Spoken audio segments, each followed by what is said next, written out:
I had a conversation with my 6-year-old yesterday, and she said, "Daddy, how do you know when you hear God's voice?" And what I said to her, I think, applies to a lot of us, because Christians really struggle with this. We wonder, am I hearing the right thing? Is this just me? Is this bad pizza, or is this God speaking his will over me or to me in my life?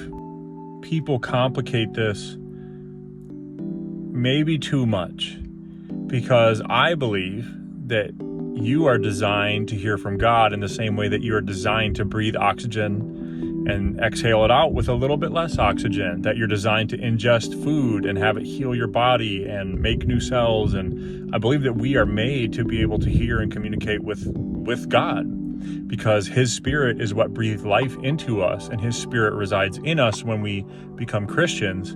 So I believe that you can hear God and that you can hear him clearly. Now, Jesus referenced this in John chapter 10, starting at verse number 3. The gatekeeper opens the gate for him, and the sheep listen to his voice. He calls his own sheep by name and leads them out. When he has brought out all his own, he goes on ahead of them, and his sheep follow him because they know his voice. But they will never follow a stranger. In fact, they will run away from him because they do not recognize a stranger's voice. You can know what God sounds like.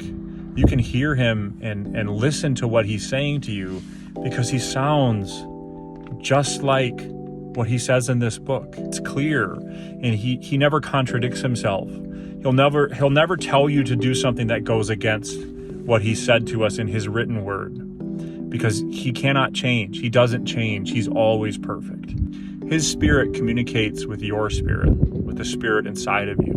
And if you become a Christian, the Holy Spirit lives inside your heart, comes to take up residence in you. So how do we know we've heard God? We know that we've heard God when what he said to us sounds like what's in his word, because he talks the same all the time, just like you would recognize the voice of your husband or your wife or your best friend on the phone without even being able to see their face.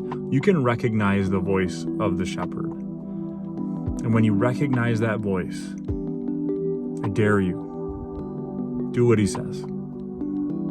Be blessed.